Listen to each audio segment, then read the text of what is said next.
Okay, I'm back. What I got going now is with this whole Mustang thing and classic car thing that has just been a phenomenon for me, is a lot of emails. I mean, I get emails and phone calls from people all around the world. It's become a global thing for me. From something that used to be, the next town over or maybe even the next state over, this whole internet thing has enabled me to talk to people in Australia, talk to people in Finland. I mean, I get calls from people all over the world. And it's pretty neat to do, man. It's a lot of fun.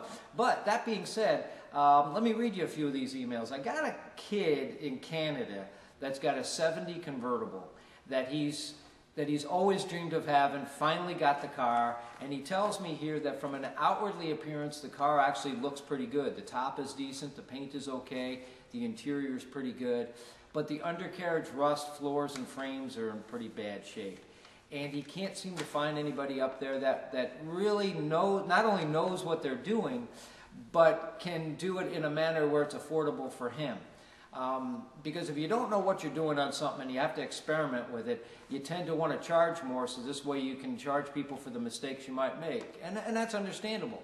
Where if you bring whatever it is you got to, like a Mustang, to a shop like mine, we're going to get right on it, we're going to do what we're going to do, so odds are we're probably going to be less money than a shop that does other cars or a plumber. My suggestion to him was that maybe take some classes in school. Schooling is a great thing. We all need more education in this world. So why don't you get together with your high school advisor and get into a type of shop class where you can get into welding, because welding is going to be a big thing on the bottom of this Mustang. And I'm not suggesting that he does the inner rockers and the torque boxes and things like that. What I did suggest was, if he could make an effort to get this car down for me, which might be a little bit of an expensive endeavor for him, but if he can do that, I, from Mustang Restorations and my crew, at no charge to him, will do the inner rockers, we'll do the torque boxes, we'll get the foundation of this car so it's steady and firm, so he can take it back up there. With the knowledge that he's learned from this welding class, he could probably throw in a set of floors, and he could probably throw in a set of lower firewalls and some of the smaller, what I would consider some of the smaller welding things.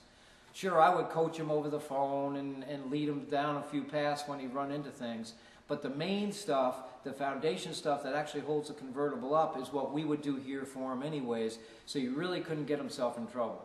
And what he's done for himself, he's got himself the car he kind of wants. He's got the inner rockers and floors done to hold the thing up. He's put in floors maybe by himself. He's got an education on how to weld. And who knows, if he's that good at it, maybe he can go from that to either work for a shop for welding or open up his own place to weld. So I try and give out as much advice as I can in that, and that's just one of the emails that I get. I got another guy here that, I wish I could actually afford to fly out to some of these people around the country.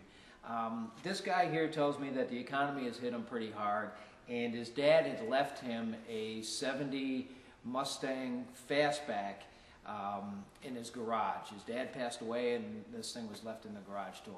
Well, because of the economy the way it is, he can't necessarily afford to do some of the things on it.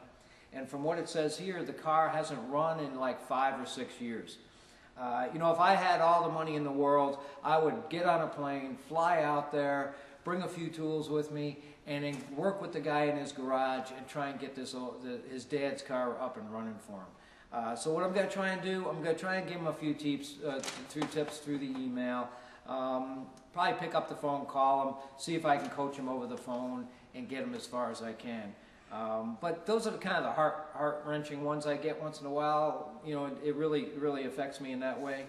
And then I got a woman out in California that emailed me, and she's got a later Mustang. She's got a 90s Mustang that she's having a lot of convertible top problems with. A lot of these Mustangs they made in the 80s and the 90s were afterthought convertible engineered, meaning that when they made the early Mustangs, being a convertible was on the table right from the start. I mean, there was no afterthought of that at all. But then as the convertibles started phasing out in the 70s and even in the early 80s, they had no plans of making convertibles. There was big insurance regulations on those cars, and convertibles were considered unsafe for a while there, believe it or not. So when Ford reintroduced the Mustang convertible, it was more their hardtop that they chopped the roof off of and pop riveted a bunch of like reinforcements underneath it, and hence they got a convertible. And in some respects, they're a little awkward in ways, and the problems that she's running into is these afterthought type of things. The arrangement of the rear windows, the way they come up, the arrangement of the top, the way it goes down. And so I'm going to give her a call and try and lead her through a few tips that I can give her. Again, if it was something I could fly out there, I certainly would hop on a plane and fly out there and do what I could for her. But you know, I still will at least email her back and forth, pick up the phone and call her, maybe even talk to her mechanic and see if I can lead him down a path that'll fix this thing for her. So I get a lot of emails. Email me as much as you want. I'll try and answer them all and try and lead you to a good fix on the car. Because I am the doctor of restoration, and I am literally always in. Ask my wife; she'll tell you. I'm always down here, and I always hear from her. You're always down there at the shop. Well, I am the doctor of restoration, so I have to be in. So keep an eye on the rest of my show, and I'll be back for the next segment in a couple minutes.